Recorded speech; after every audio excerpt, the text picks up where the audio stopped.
Welcome to Randy's Old Time Radio Shows. Tonight's feature is Mystery House, an American mystery drama from the mid-1940s where Dan and Barbara Glenn of Mystery House Publishing tested untold stories on the air before deciding if they should exist in print. Within these walls are tales that may never be heard again. The lights are dim, the door stands open, and the outcome is uncertain. Sit back and enjoy the show.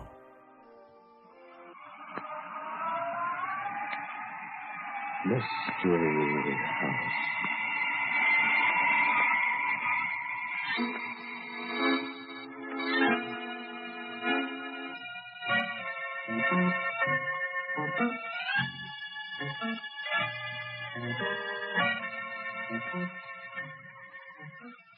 Mystery House, that strange publishing firm owned by Dan and Barbara Glenn, where each new novel is acted out by the Mystery House staff before it is accepted for publication.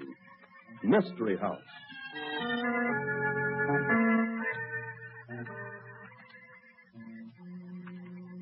I understand I'm going to be doing a very sinister character in tonight's Mystery House story, Barbie. You could say that again. Gives me the creeps.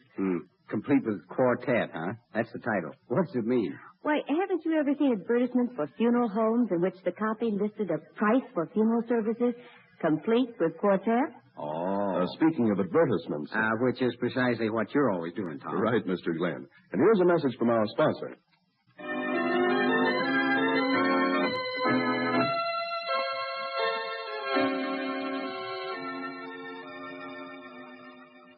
Okay, places, everybody. Set the scene, Tom. Complete with Quartet. The scene opens in the reception room of the Renfron Funeral Home. Mr. Renfron, a polished, suave gentleman, has just come in and is greeting the nightman, Harry Canby, who doesn't look too wide awake. Well, did I wake you up, perhaps, Harry? No, boss. I've been awake all the time. You know, some night I will stay on the night shift just to see whether it's possible for you to look any more wide awake in the small hours of blackness than you do in the morning. Any, business, Harry? Joe Graven brought in one of his boys. Got hit with an automobile. Hit with an automobile? Yeah. No doubt. Any, bullet wounds we must take care of on the corpse? No, this guy was really hit by a car. Straight goods, he says. Straight goods. That would be a refreshing novelty. I suppose, Joe wanted the special funeral? The works, he says, even including the Quartet. An excellent customer, Mr. Graben. I wish we had a few more like him, buying in quantity. The body is in the receiving room? Sure. You told me never to monkey with any of Graven's stiffs. Yes, I know. They sometimes require the delicate craftsmanship of a master. Well, let's take a look at this one. It's all right for me to go back with you? Betty ain't here to take over the switchboard yet. She is a little too late too often. Oh, well, I doubt that Joe Graben's working this early in the morning. There will be no calls. Come along. In the receiving room, you said? Yes? Yeah.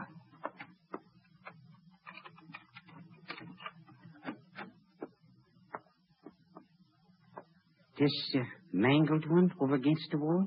Yeah, that's the one. But the other one. You said nothing about... There wasn't any other one, boss. Honest, just the one. This man on the table in the middle of the room.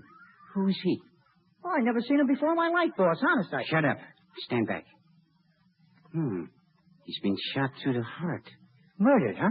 No. He was probably playing with a cap pistol and it went off accidentally. You blundering idiot. Who brought this body in here? Nobody, boss. Well, from the extremely dead look of the gentleman, it's rather obvious that he did not walk in here alone. Somebody brought the body in here last night. You and I. We have to own the keys. I don't know a thing about it. I should have known better than to have a stupid, blundering idiot like you on night duty here. What am I going to do with this body? Maybe somebody will come in and claim it. Don't tax my patience, Harry. Are people in the habit of claiming the bodies of murder victims? Would anyone admit bringing it in? No, maybe not at that. Harry, I think we're going to have a very private funeral. Huh? Somebody has entrusted this body to us for burial. Somebody who appreciates our skill and tact. Fortunately, we have another body. Oh, I don't get you, boss. A grave will have to be prepared for the other body. The funeral for Joe Graven's boy will not be until tomorrow. Tonight, we bury the stranger beneath the grave that Joe Graven's late friend will occupy tomorrow. Oh, what good will that do? You mean saving the price of a cemetery lot? You moron. I mean that nobody would ever think of looking for a murdered man's body in the graveyard, particularly if the body is beneath another coffin. When they find one coffin in a grave, they look no further. You see, it's very simple. Yeah. Meanwhile, I have a little work to do, Harry. You mean fixing up Joe Graven's boy? No, that is a routine matter. Even you could handle it. No. I have a much bigger job. What? Determining who gets the bill for the most profitable funeral that we have ever conducted. Huh? Somebody who knows about the work I do for Joe Graven has selected me for the disposal of a body.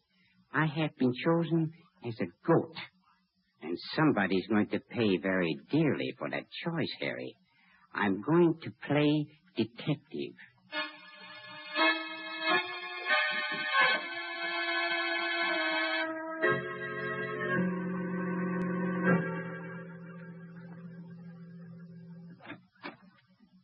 I told the boy at the desk to tell you I wouldn't see you. I don't know you.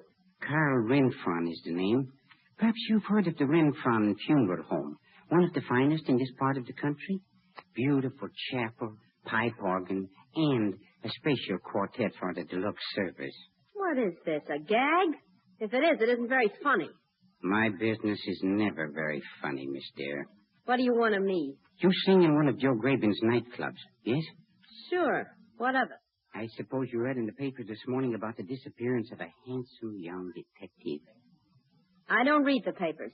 Get out of here. His name was Peter Harley, and he was working on the shake-up of the local underworld. How should I know anything about him? You had a date with him last night after your last show. How do you know? That is neither here nor there. You were the last person to see him alive, as far as the police know. The cops? They know I had a date with him? Not yet. They won't know until I tell them. But you said you didn't want to cooperate with me. And so I'll have to tell them, of course. What do you want? Did you kill Peter Harley, Miss Dare? Did I? Hey, what is this anyway? He ain't dead. I would make a substantial wager on that. But you don't think I killed him? I had a date with the guy. If you will pardon my saying so, that hardly eliminates you as a murder suspect. Don't tell me you were madly in love with him. Your kind doesn't fall in love with anything except cash. I don't know whether I ought to tell you what it was all about or not. Then perhaps I'd better go to the police. No, I'll tell you. That's better. He wanted to get some dope on Joe Graven. Said he'd give me $100 for what I could tell him. I didn't plan on really telling him anything. You were interested in the $100? Sure, that's all. Why did you kill him, Miss Dare? I didn't kill him. If anybody killed him... Yes? Nothing. You make it very difficult for me, Miss Dare. The police... Okay. If anybody killed him, it was that new piano player at the club. You seem quite positive. Well, Harley didn't give me the $100. Said I was holding out on him, that if I wasn't careful, he'd have me thrown in the clink, the louse. He said, if there's any tip-off on me, you get it, Marie. Yes? That doesn't seem to prove anything about the piano player. No, he's been sauntering over to the piano and talking to her all evening. And he had a date with me. She's new in the joint. What's her name? Where can I find her? Her name's Betty Lanning. What? Repeat that, please. Betty Lanning. Why? You want her address? No. I think I can find her without too much trouble. But what makes you think this Betty Lanning had something to do with his death? He left me here at my hotel. I was scared of what he said about the police and me giving a tip-off to Joe Graven. I headed back to the elevator and then ducked out the side door and followed him. I was afraid he was going to tell the cops something about me. Where did he go? Well, he walked up a couple of blocks to a little all-night lunchroom, and Betty Lanning was there waiting for him. Thank you, my dear. You've been of great help to me. Perhaps I will give you the $100 that Peter Harley refused to pay you. Oh, yeah, just bet. You will come with me. There's a matter of establishing identity of the corpse beyond reasonable doubt. I ain't going anywhere with you. I don't even know you. You will, my dear. Of course, if you prefer to have an introduction through the police. Okay, I'm coming.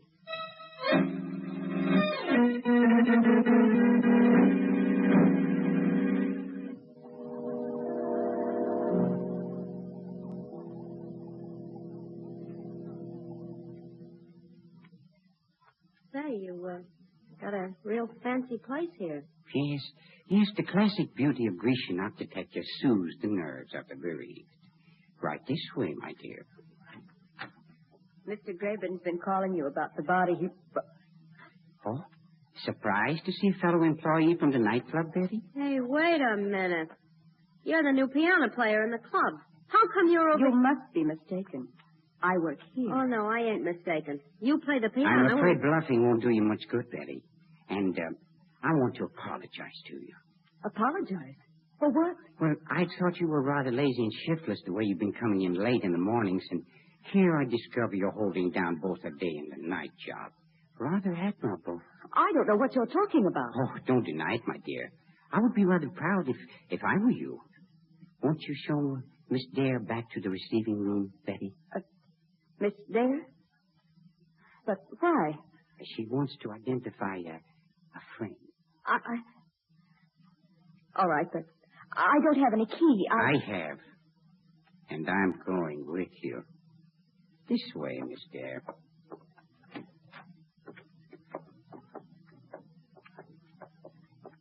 I'm surprised you didn't tell me about your other job, Betty. Just a minute.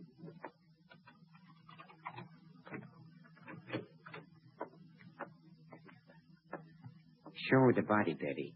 It's this one over here that she's interested in. Oh, all right.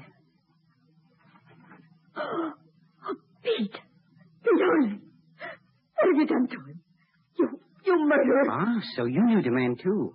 You and Miss Dare both. You killed him. You'll never get away with this. I did not kill the man, but I really can't let you run around screaming that I did. You've been working for me and working for Joe Graben. I wonder who else you're working for. What do you mean? I wonder if perhaps you might not be a spy. I wonder if you might not have put this man's body in here. You're insane. A man should know his employees better, Miss Lanning. I really think it's time for us to have a heart-to-heart talk. I've nothing to say to you. I have an idea you'll change your mind about that. Although, actually, I'd just as soon you didn't. You'd make such a beautiful corpse. You wouldn't dare kill me. Hey, this is where I leave. I'm sorry, Miss Dare. I'll have to insist that you stay. Has Harry left yet, Miss Lanning? No, he was cleaning the chapel. Oh, fine. I was afraid he might have gone. And he does so want some experience in embalming.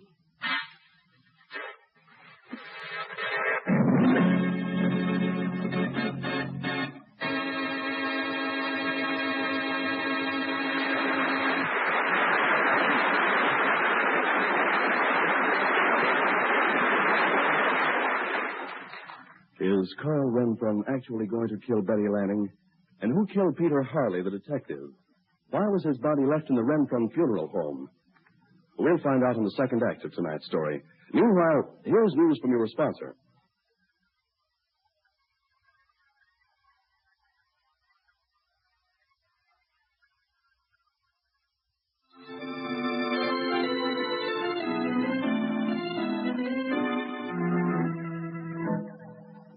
And now, Act 2 of Complete with Quartet. The scene is the receiving room of the Renfron funeral home, and Harry Canby, Renfron's assistant, is arranging the embalming equipment. You haven't got the nerve. You wouldn't dare. If it was me, I wouldn't bet on that, sister. If I was you, I'd start talking. The start of the embalming process is very important, Harry. If you will give me the needle, please. You can't embalm a live person. Oh? A common misconception, Betty. On the contrary. Get away from me. Don't you dare touch me. Perhaps you're ready to talk now. What do you want? You're working with the police, I suppose. Working with this Peter Harley. Are you kidding? When I joke, you always see a smile on my lips. And my sense of humor is weak. I seldom joke. I was working for Lou Dana. Lou Dana? Why, he's Joe Graben's worst enemy. Sure. Some of Lou Dana's spies, his undercover boys, began having accidents. And the accidents always turned up here. So Lou hired me to get a job here and tell him what was going on. Mr. Dana must be a smart man. He's smarter than you, Renfron. And smarter than Graben. I was giving him the dope every time a body came into this place from Graben. Yes, but this job of yours as a piano player. Graben never saw me here. His bodies always came in the back way. I was doing so well here, Lou got the idea of having me work at Graben's place, too. We were finding out everything Graben was doing. A much smarter girl than I gave you credit for being, Miss Lanning. And you better be careful how you treat me, too. Because Lou Dana's got enough on you to hang you. If I were in your place, Miss Lanning, I should worry about my own neck. The police are going to be quite angry about Peter Harley. I didn't kill him. I was giving him all the dope on Graben's mob. The dope about Graben and you. I suppose so. You know, Miss Lanning, I find such disloyalty rather distressing.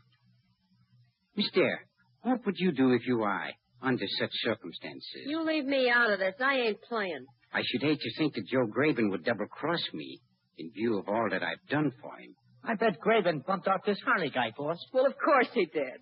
Probably had someone following Peter Harley and me. And when Graben finds out how Betty spilled everything she knew, he has this Harley fella erased. Perhaps you could contribute something to the conversation about now, Miss Dare. I don't think Joe would do a thing like that. Oh, come now, Miss Dare. You told me you followed Harley and saw him meet Miss Lanning. You were angry because he hadn't given you the $100 he'd promised. Now, it isn't logical that you would let such an opportunity for revenge pass. So it was you who tipped off Graben, huh? Why, you dirty little... I ain't a stool pigeon or a double-crossing rat like you. Sure, I called Joe. Why wouldn't I? Oh, please, ladies, please. This is hardly the place for such talk. We're in the presence of the dead. You know, Harry, this rather hurts me. Huh? Joe Graben, he's been such a fine customer. And to think he tried to take advantage of me. I think we'll have to call him over here and sever business relations.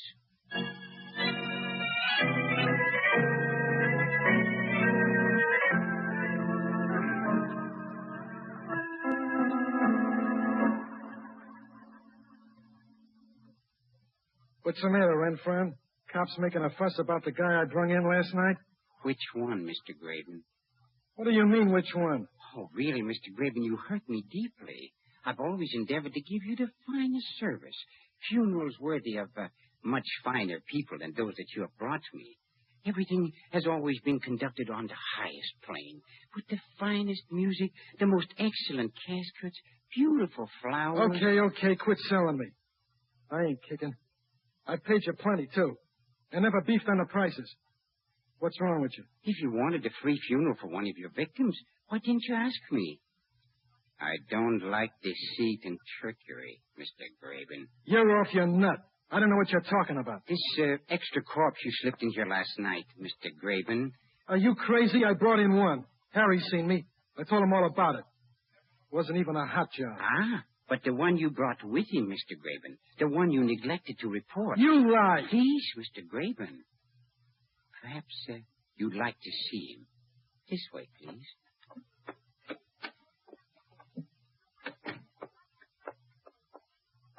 I don't know nothing about it. One stiff I brung in. One. And if you think you're going to shake me down to pay for somebody else's corpse, you got another thing coming. One moment, please.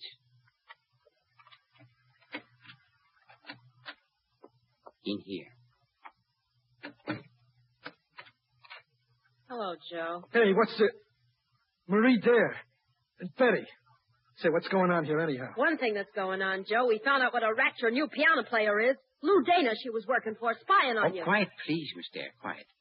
Teacher will know what a good girl you've been without you being so immodest. I'll tell him all about it. This is one of your nightclub's late patrons, Mr. Graben. Him? Yeah, I seen him around. Been murdered, ain't he? I bet you don't know how or where either, do you? Me? How should I know? Your little pal, Marie Dare, told us how she called you and told you this detective was meeting me. She's put you right on the spot. Huh? I wasn't putting you on any spot, Joe. She was giving this detective all the dope on you. She was a spy.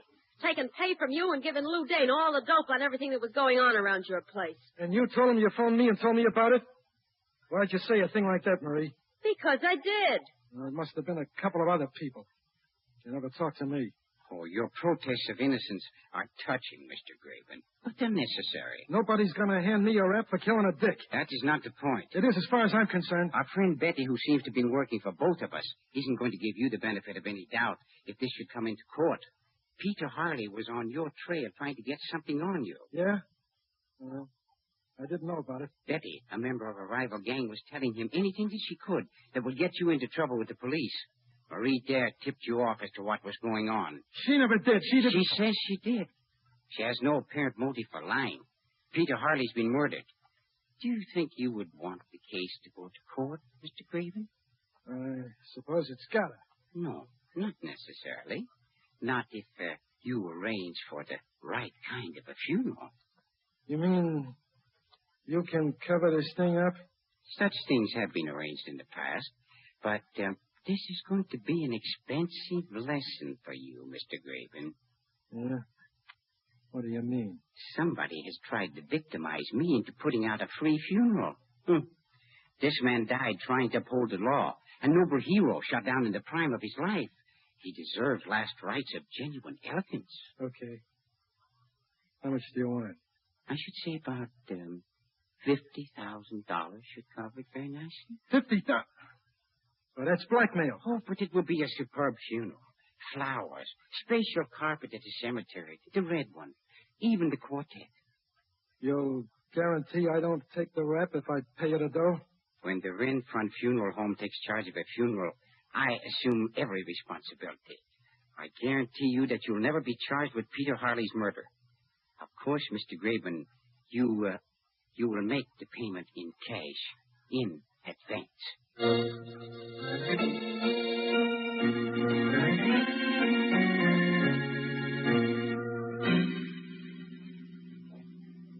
Okay, you got your dough. I guess I can go now. Have you finished counting the money, Harry? Yeah, $50,000. It's okay. I ain't gonna forget the way you shook me down, Mr. Renfron. No, I don't suppose you will. Give me the money, Harry. Yeah, here you are, boss. Thank you, Harry. Oh, by the way, I'm afraid I'll have to dispense with your services. Huh? I mean, you're fired. But I ain't done anything, boss. I could hardly have a murderer working for me, Harry. Particularly such a stupid murderer. What do you mean?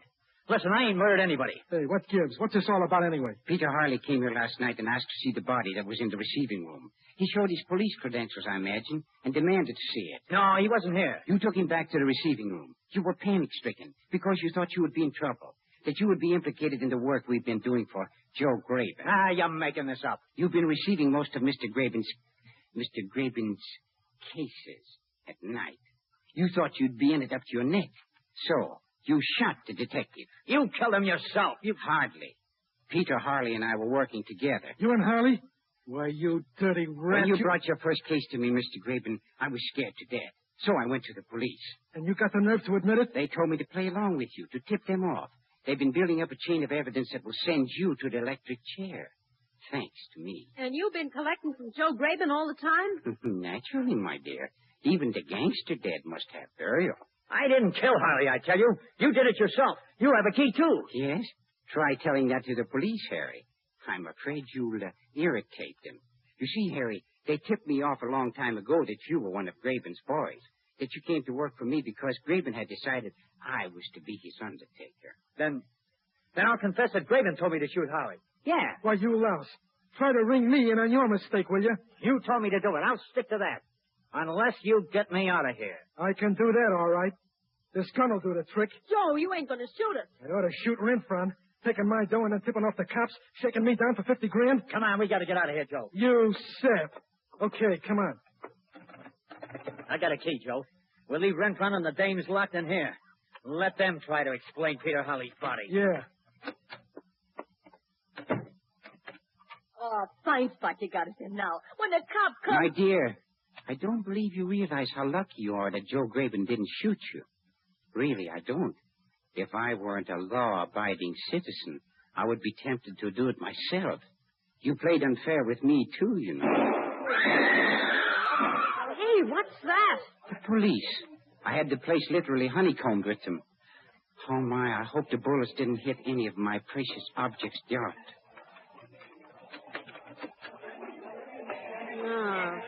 like most of them hit Harry and Joe Graben. Yes, the wages of sin. But I suppose I really owe them 3 funerals. Yeah, complete with Quartet.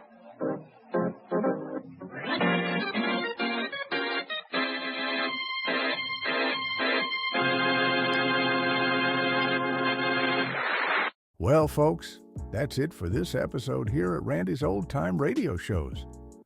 Before we wrap up, it's worth noting that Randy dedicates countless hours to restoring and editing every single show before it's uploaded for your listening pleasure. Our goal is to preserve these old-time radio treasures and make them sound as clear and warm as the day they were first broadcast. If you'd like to support his hard work and help keep these classic shows coming, any donation, big or small, is sincerely appreciated. You'll find donation links in the description below. Or if a QR code appears on your screen, simply point your phone's camera at it and follow the prompts. Randy sincerely thanks you in advance for helping keep these shows alive. Thanks for joining us, friends. Until next time, keep the memories warm and the stories close.